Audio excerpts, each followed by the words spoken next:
Olá, tudo bem?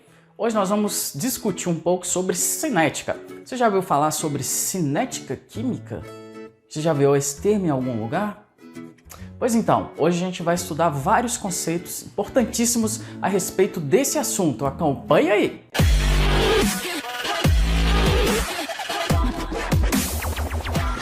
Bom, pessoal, então vamos lá. A cinética química, pessoal, é a área da química que estuda a velocidade das reações químicas e os fatores que podem interferir nessa velocidade, ok? Alguns livros preferem não chamar de velocidade de reação química. Alguns livros preferem chamar de rapidez de uma reação ou taxa de desenvolvimento, taxa de rapidez, para não confundir com os conceitos lá da física, né? Da velocidade, que está relacionado com a distância percorrida pelo tempo.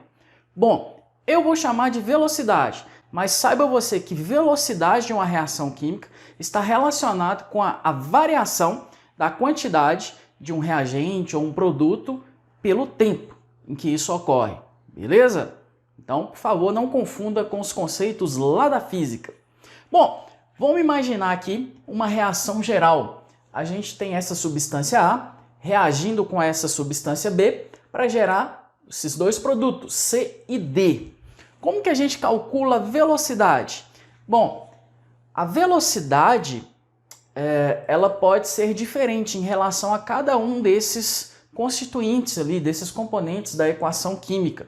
Por quê? Dependendo, né, do balanceamento, algum reagente vai ser consumido muito mais rapidamente do que o outro. Então, por exemplo, se for uma reação, se aqui for 2 para 1, quer dizer que para cada 2 mol de A que é consumido, eu vou consumir 1 mol de B. Então, a velocidade da reação em relação ao A seria maior do que o de B, ok? Então, a gente vai ver aqui dois conceitos. Primeiro, velocidade da reação em relação a cada uma das substâncias e velocidade da reação, de forma geral. Bom, como que a gente calcularia, por exemplo, a velocidade da reação, a velocidade média da reação em relação a esse reagente A? Bom, então seria a variação da concentração do A, né, no tempo que eu estou considerando, dividido pela variação do tempo. Ok? Então vamos supor que a concentração do A variou de 8 mol por litro a 6 mol por litro. Ou seja, a variação foi de 2 mol por litro. Vamos supor que isso acontece em 2 minutos. Então seria 2 dividido por 2, então daria 1. 1 mol por litro por minuto, ok? A gente vai ver exemplos disso. Mas eu quero dizer o seguinte, a velocidade da reação, a velocidade média da reação em relação ao A, vai ser a variação da concentração dessa substância. Então o colchete significa concentração, então é a variação da concentração do A dividido pela variação do tempo, ou seja, o tempo decorrido nessa variação de concentração. Então basta pegar a concentração no final menos a concentração do A no início, né? Dividido pelo tempo final menos o tempo no início, ou seja, o tempo decorrido, ok? E aí a gente tem a velocidade média da reação em relação ao A, tranquilo? Então a hora que eu calcular do B, é a mesma coisa, porém, dependendo do coeficiente de balanceamento, eu posso achar um valor diferente. E do C e do D também, ok? Olha, aqui eu coloquei variação da concentração, é o mais usado, mas poderia ser a variação da massa, poderia ser a variação da quantidade de matéria, né? A variação da quantidade em mol. Se forem espécies gasosas, poderia ser a variação da pressão que cada gás exerce ali no sistema, ok? Então eu poderia dar a velocidade média em qualquer um dessas unidades aí. Mas o mais comum seria a variação da concentração, que é o mais utilizado, tranquilo? Bom, então eu falei aqui da velocidade média em relação a cada um dos reagentes e produtos. Aí você me pergunta, então, em relação a cada espécie, eu vou ter uma velocidade média? Sim, provavelmente, vai depender dos coeficientes. As espécies que tiverem os mesmos coeficientes, a velocidade média da reação, né, em relação a elas, vai ser igual. Se os coeficientes são diferentes, a velocidade média da reação em relação a essa substância serão diferentes. Tá, mas não tem um método de calcular uma velocidade média geral da reação? Tem sim. Então como que seria isso? A velocidade média da reação vai ser o quê?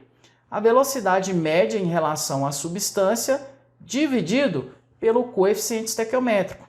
Então, a velocidade média da reação pode ser a velocidade média em relação ao A dividido pelo coeficiente estequiométrico de A, que vai ser igual a velocidade média em relação ao B dividido pelo coeficiente estequiométrico de B, que dá o mesmo resultado se eu pegar a velocidade média da reação em relação ao C dividido pelo coeficiente estequiométrico do C, que dá o mesmo valor se eu pegar a velocidade média em relação ao D dividido pelo coeficiente estequiométrico de D. A gente pega o módulo, ou seja, não pega o sinal, que aí a gente obtém o mesmo valor. Então, a velocidade média da reação vai ser a velocidade média em relação a alguma das substâncias, né, que compõem a equação química, dividido pelo coeficiente estequiométrico.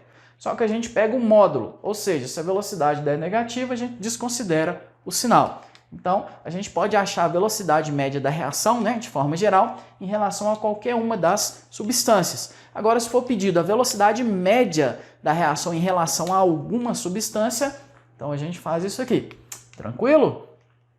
Olha, então os reagentes estão sendo consumidos e os produtos estão sendo formados, certo?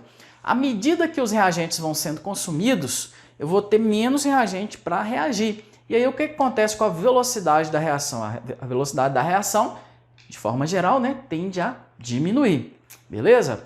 Bom, aqui a gente tem dois gráficos aqui para a gente discutir um conceito muito importante.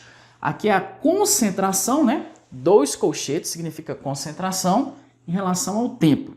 Então, eu vou falar de forma geral. O que acontece? A concentração dos reagentes, no início, ela é máxima. Com o tempo, ela vai caindo, caindo, caindo, até zerar. Então, esse aqui, olha, seria a concentração dos reagentes. E dos produtos, pessoal? Bom, no início, a concentração dos produtos é 0.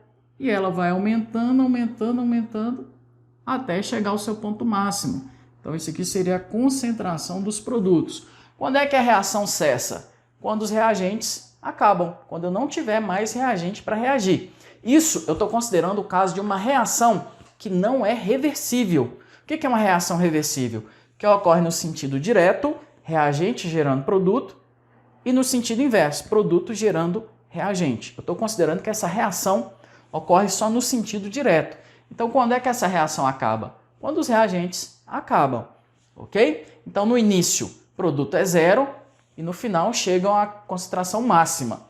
Reagente no início é máximo e no final da reação chega a 0, ok? Bom, o que acontece com a velocidade da reação? Bom, pessoal, a gente analisando esse segundo gráfico aqui, ó, de velocidade em relação ao tempo, velocidade da reação, de forma geral. O que acontece? No início, a quantidade de reagente é máxima, né? Então, a velocidade é máxima. Com o passar do tempo, a concentração do reagente vai diminuindo, porque ele está gerando produto. O que acontece com a velocidade da reação? Vai diminuindo, diminuindo, devido à diminuição da concentração do reagente, até que a concentração do reagente vai a 0 e aí a velocidade de reação vai a 0 também. Pessoal, vamos considerar aqui um exemplo. Considerar aqui um exemplo dessa reação, ó. O N2O5, pentóxido de dinitrogênio, ele reage gerando tetróxido de dinitrogênio mais o gás O2. Então a equação já está balanceada. Então considerando aqui, olha, a concentração do N2O5, concentração em mol por litro, vai variando, né? Zero, no tempo zero é 0,233 mol por litro. Depois de 3 minutos, 0,200 e assim por diante. Então ele é um reagente, a concentração dele vai caindo com o passar do tempo. Olha, vamos calcular então a velocidade média em relação a esse reagente. Então a velocidade média em relação ao N2O5 vai ser o quê? A variação da concentração do N2O5 dividido pela variação do tempo. Bom, só que a gente vai calcular entre 0 e 5, ok? A gente vai calcular entre 0 e 5 Vamos fazer o seguinte, vamos calcular entre 3 e 5 minutos, beleza? Então, nós vamos considerar esse intervalo de tempo aqui, ó. Nós vamos calcular a velocidade média nesse intervalo de tempo. Então, como que seria? Variação da concentração. Então, é a concentração final, 0,180, menos a concentração no início, 0,200, dividido pelo tempo final, 5, menos o tempo inicial, 3. Então, olha aqui, pessoal. 0,180 subtraindo 0,200 vai dar 0,02, ok? 0,020. E aqui o tempo vai dar 2. Então, a gente resolvendo essa conta, então vai ficar o quê? 0,01, certo? 2 dividido por 2 dá 1. 0,01 em cima é mol por litro. Mol, né? Mol por litro por, aqui embaixo, a unidade de tempo é minuto. Então, mol por litro por minuto. 0,01 mol por litro por minuto. O que quer dizer que a cada minuto, a concentração, né, do N2O5 diminui de 0,01 mol por litro, ok? Então, isso que quer dizer aí. Então, o que a gente achou aqui? A velocidade da reação em relação a essa substância. Beleza. E se eu quiser achar a velocidade média da reação, de forma geral? Então, a velocidade média da reação seria a velocidade média, então, né, em relação a essa substância, só que aí eu pego o módulo, dividido pelo coeficiente estequiométrico. O coeficiente estequiométrico é 1, então seria dividido por 1, né? A velocidade média da reação seria 0,01 mol por litro por minuto. Ok, pessoal? Então, essa seria a velocidade média da reação. E se o coeficiente estequiométrico fosse 2? Então, eu teria que pegar essa velocidade média aqui, né, o módulo, e fazer o quê? Dividir por 2. Aí eu acharia a velocidade média da minha reação. Pessoal, quais as condições necessárias para que uma reação ela aconteça? Bom, primeiro é necessário que as substâncias entrem em contato, que esses reagentes tenham uma certa afinidade, uma certa interação, ok? Bom, mas as condições para que a reação aconteça, primeiro é que ocorram choques entre as moléculas, entre as partículas, né? Então, é necessário que ocorram choques entre as partículas dos reagentes e que esse choque ocorra numa orientação espacial adequada e com uma energia adequada para que a reação possa acontecer. Então, se o choque não ocorrer com a energia suficiente para romper as ligações entre os reagentes, né, a reação não vai acontecer. Ou se um choque ocorrer numa orientação espacial que não é adequada, também a reação não irá acontecer. Bom, pessoal, então vamos imaginar aqui uma reação entre o hidrogênio gasoso e o cloro formando outro gás, né, HCl. Então, 1 mol de H2 mais 1 mol de Cl2 gera 2 mols de HCl. Para que essa reação aconteça, então, essas substâncias precisam entrar em contato, né? As moléculas precisam se chocar. E esse choque precisa ser numa orientação espacial adequada e também esse choque precisa ser numa energia adequada. Então, para que aconteça o quê? Para que eles se choquem realmente e essas ligações aqui entre os reagentes elas sejam rompidas e novas ligações sejam formadas. Se a energia do choque não for a energia adequada, as moléculas simplesmente vão se chocar e vão se afastar e nada acontece, ok? Então aqui, olha, se as moléculas se chocarem na orientação adequada, que seria essa, o que vai acontecer? A ligação aqui, olha, do hidrogênio com o hidrogênio começa a ser rompida, a ligação do cloro com o cloro começa a ser rompida e novas ligações começam a ser formadas, né, entre o hidrogênio e o cloro. Então, nesse momento em que ligações estão sendo rompidas dos reagentes, né, e novas ligações estão sendo formadas, a gente passa por um estado de transição aqui, ó, que é chamado de complexo ativado ou complexo ativo. Seria aquela substância intermediária entre reagente e produto, ok? Mas para que esse complexo ativado seja formado é necessário um choque com energia adequada e orientação espacial adequada também, beleza? E aí depois o que acontece? As ligações aqui iniciais terminam de ser rompidas e aí a gente tem a formação do produto, que no caso seria o HCl. Então vou imaginar aqui, olha, o super improviso aqui, as molequinhas, vamos imaginar as molequinhas aqui, olha, se elas se chocarem dessa forma, nada acontece. Ou se chocar assim também, nada acontece. Assim, nada acontece. Mas se elas se chocarem numa orientação espacial adequada, o que vai acontecer? As ligações originais vão ser rompidas e novas ligações aqui podem ser formadas, ok? Bom, eu queria falar um pouquinho sobre energia de ativação. O que é energia de ativação? É a energia mínima necessária para que uma reação comece a acontecer. Por exemplo, lá no seu fogão, se você abrir ali o gás, o que vai acontecer? Você vai sentir aquele cheiro forte, o gás começa a se espalhar. Mas para que a reação de combustão comece a acontecer, é necessário que seja gerada uma faísca. Essa faísca que você dá, quando você risca o fósforo lá, põe um foguinho e gera faísca lá, você está proporcionando a energia de ativação, que é a energia mínima para a reação poder acontecer, ok? Muitas vezes você gera uma faísca, no caso do fósforo, para o fósforo começar a pegar fogo, você tem que gerar, você tem que dar energia de ativação, que é gerada a partir do atrito, ok? Então o que é energia de ativação? É a energia mínima necessária para que a reação comece a acontecer. Se você não der essa energia mínima, a reação não acontece. E aí, logicamente, tem reações que precisam de uma energia de ativação muito grande e outras reações que precisam de uma energia de ativação bem pequenininha. Tranquilo? Então vamos analisar uns gráficos de energia aqui, ó. Esse primeiro gráfico, então, é gráfico de energia em função do caminho de reação. Aqui, olha, você tem o reagente, aí tem esse morrinho e tem o produto, ok? A diferença de energia aqui entre reagente e produto me dá o ΔH da minha reação, ok? Então esse aqui é o ΔH da minha reação. Só que tem esse morrinho aqui energético, o que seria isso? Essa distância entre o patamar dos reagentes até o pico lá do morro, isso é chamado de energia de ativação, ok? Se eu não der essa energia aqui, olha, que é essa diferença entre reagente e lá o pico, a reação não acontece. Essa é a minha energia de ativação. Tranquilo, pessoal?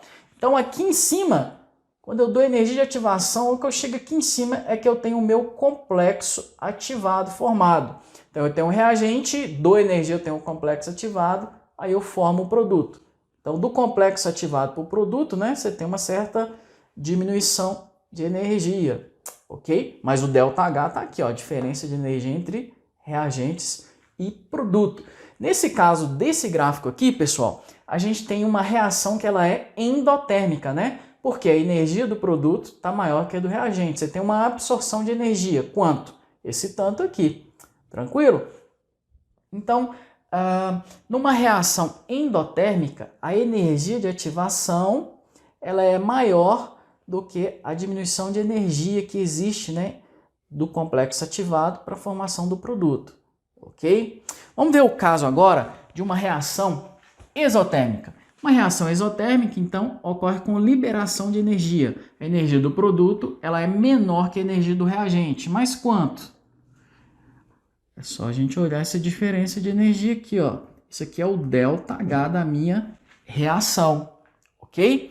Então basta eu pegar a energia dos produtos e subtrair dos reagentes. Vai dar um valor negativo, tranquilo? Mas o que eu quero avaliar aqui é a energia de ativação. Então é a distância entre o patamar dos reagentes até o pico lá do morro. Então essa aqui é a minha energia de ativação. O complexo ativado é formado aqui em cima, né? Quando eu dou essa energia.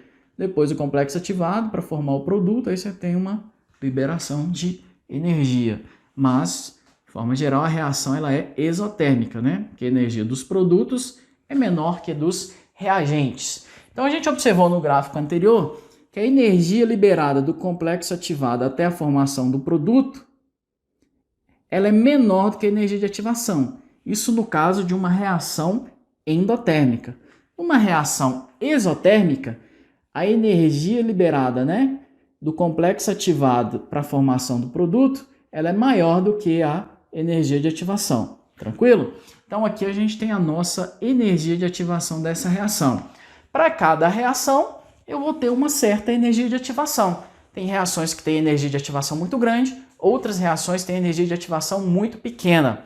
Tranquilo?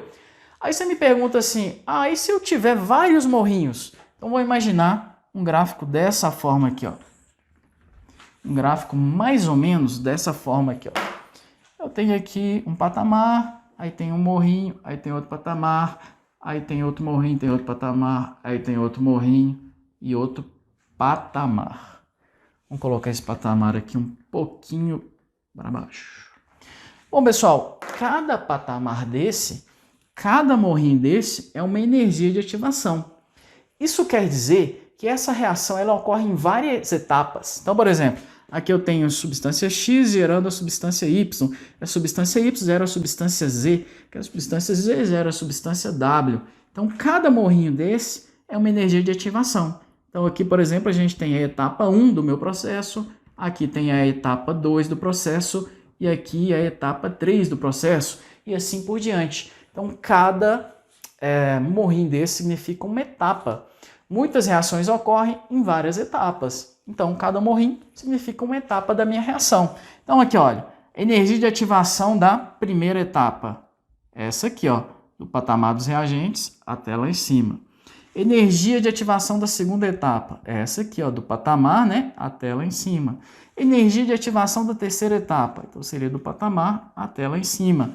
A energia de ativação da primeira etapa, ela é maior do que a da terceira, que é maior do que a da segunda. As etapas que têm maior energia de ativação são as etapas que são mais lentas e elas que demoram mais tempo para acontecer, beleza? Então, isso seria o caso de uma reação que ocorre em várias etapas. É isso aí, pessoal. Espero que você tenha gostado da aula. Se você curtiu, dê um like, deixe seu comentário, sua dúvida, se inscreva no canal e até a próxima!